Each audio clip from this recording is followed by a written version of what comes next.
welcome back to my channel. I'm Diamond, also known as The Quality Name, here on YouTube, Instagram, and technically Twitter. So today's video is going to be all about things I wish I knew before I started my locks. I know, basically starter lock tips, I guess. I don't know, maybe. So I have prepared like a little list. Don't judge. We're using scrap paper because we recycle. Yeah, so get into it. Anyways, also, wait, what y'all think about this setup? I think it's kind of cute. Yeah. Okay, wait, let me focus. Okay, so these are in no particular order. These are just kind of things that I'm like, what are some of the things I wish I knew? First and foremost, this is everything that I'm about to tell you guys is from my own experience. I'm not a loctician. I did go to YouTube University, and that's that. I have been doing my own hair since I was about 9-ish. I have been like braiding hair and doing hair since I was since I came out the womb. Yeah. No, but seriously, so I do have a little bit of knowledge, but for the most part, this knowledge comes from my own experience, from my hair, just like a preface. Yeah. But okay, so personally for me, so I started out with 2-strand twist, and in starting out with 2-strand twist, I, just was used to, just doing my own little pattern, like, ooh, yeah, it don't really matter, because I'm just so accustomed to doing twists for twist out, and technically then, yeah, it didn't matter. But when you're locking up your hair and you're doing 2-strand twists, it's important that you twist in the same direction so that when you do retwist, you twist in the same direction. So figure out whether or not you want to retwist clockwise or counterclockwise, and make sure that you twist in that direction. That way you won't end up like this, or this, or this. You're going to have frizz. Like, it's inevitable. It's going to happen, and it's so okay, and it's all a part of the process. But I just didn't know. So when I was first starting out and I saw frizz, I would just be freaking out and trying to figure out ways to combat it and just fighting it. But honestly, part of the journey. Super cool, super fine. It's just, it is what it is. Your hair will unravel. When you're first starting out with your locks, you may see some ends that just are refusing to lock up, but you have to remember what you're doing right now is training your hair to stay in its natural coil and its natural curl, and training it to stay together and to kick it, to hang out. And so it's like, while you're doing this, your hair has been accustomed to being free, being wild, being out there, being detangled. And so it's going to try to revert when you're wetting your hair, when you're moisturizing your hair, simply because your hair isn't ready yet. It's not matured yet, and it's not, I don't want to say it's not matured yet, because it's going to be some time before it matures, which is another thing. But your hair will unravel, and that's super normal, super okay. Honestly, your hair is going to take a little bit of time to lock up, and that's okay, unless you go like the instant lock method, or yeah, so it will unravel. And I wish I knew that beforehand, because when my hair started unraveling, I was like, wait, what? Like, am I doing this right? Did I do something wrong? Like, am I not supposed to wash my hair? Wash your hair, please. Oh my gosh. Pause. Wash your hair. Oh my gosh, what? Please wash your hair. And your hair will unravel. And that's okay. Your ends may or may not ever bud.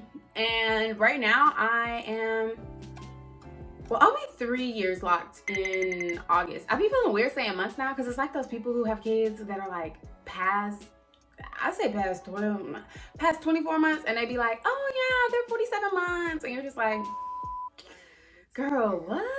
So it just feels weird saying like months now, but I'm almost I'll be 3 years locked in August. So I still have ends that have not locked, and honestly, I'm okay with it. It's super natural, super normal, and perfectly fine. And I was also considering like combing out my ends, because I like the little like curly look on the ends, but yeah, I don't fight it. It's okay.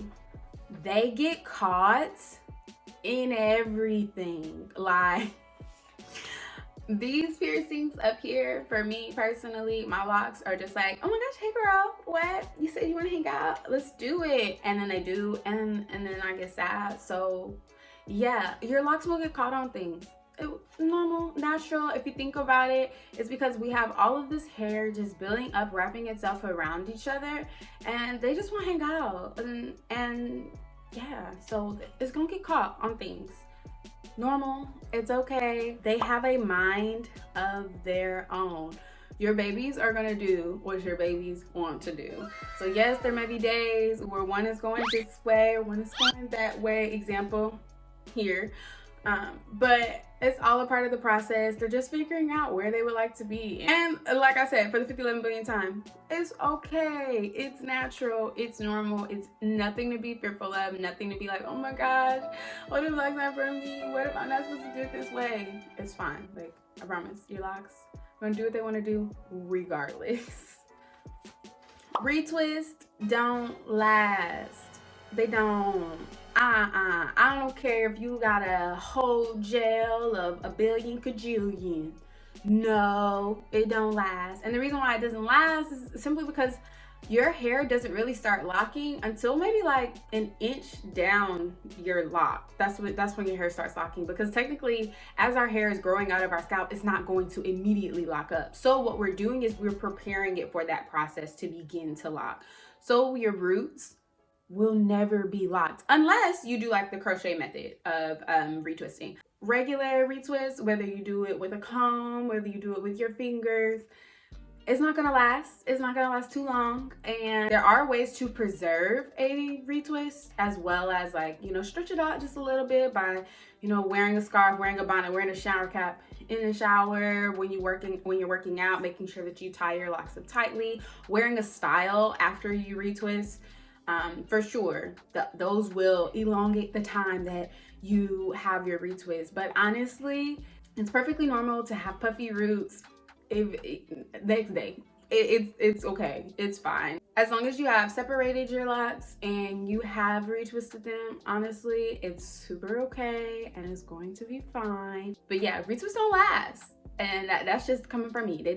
They don't last. And when I was first starting out, I would be freaking out of like, oh my gosh, did I do it the wrong way? Or blase. Like, what could I have done to make my retwist last longer? And I'm going to make a video on how to do a longer lasting retwist. But like I said, to be completely honest with you, they don't last. And that's okay. It's super fine. It's super normal. Adjust to the frizz. Adjust to the free root. I promise it's beautiful when you truly do. You're still going to shed hair. What? I know. You're like, but isn't all the shed hair inside of the lock? No. So you're still gonna have some of those hairs that do come away, but you also want to make sure that it's not breakage that's happening. And how you determine breakage is if you don't see like a white bulb from the top of the hair strand that you see that has shed out. So yeah, still be mindful, still be careful, but honestly, you'll still have shed hair. So at the end of your wash day, when you're seeing hair, don't be like, oh my gosh, oh, what's happening? What's going on? It's natural, it's normal. You will have to pop your locks, aka separate your locks. And this will happen, it just depends on your hair, because your roots just want to hang out. They want to mingle, they want to get to know each other, they want to see what's really going on that other side of the world. But hey, that's okay. So what you want to do is make sure your hair is moisturized, at least some type of damp before you pop your locks, because this ensures that you don't end up breaking strands in what you're doing. Okay, let me back up. So popping your locks is when you essentially take a hair that has got caught on to another lock. I don't even want to say got caught on, that started hanging out with another lock, and you separate it so you can put it back to the lock where it's supposed to be. So when you pop your lock, all you're really doing is putting hair back in the place where you want it to be. But if you're popping it while your hair is dry, you're essentially ripping hair from your scalp.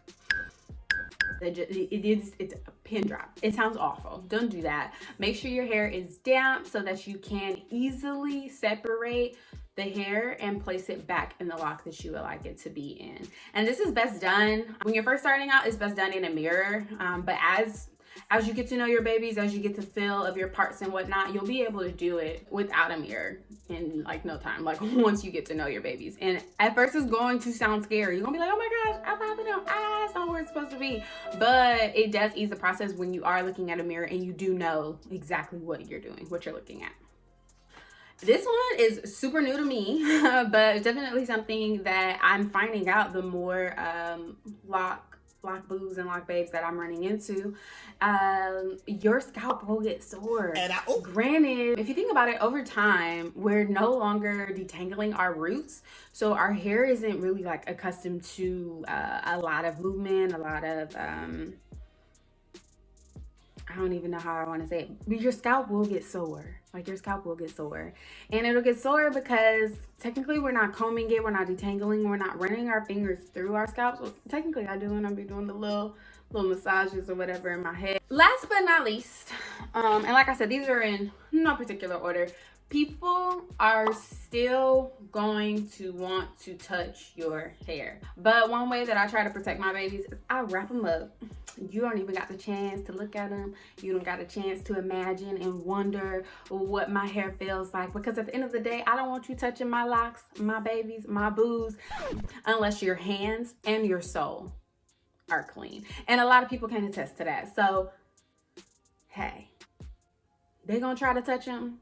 Block them off, wear your wraps, do what you need to do, and yeah, that's it. If you have any tips or if you have any questions, comments, concerns, I guess, leave them in the comment section below. Yeah, let me know, like, what videos would you guys like to see next? I have a few that are like in the works. So that's it for this video. If you stay to the end, oh my gosh, thanks, boo. Peace.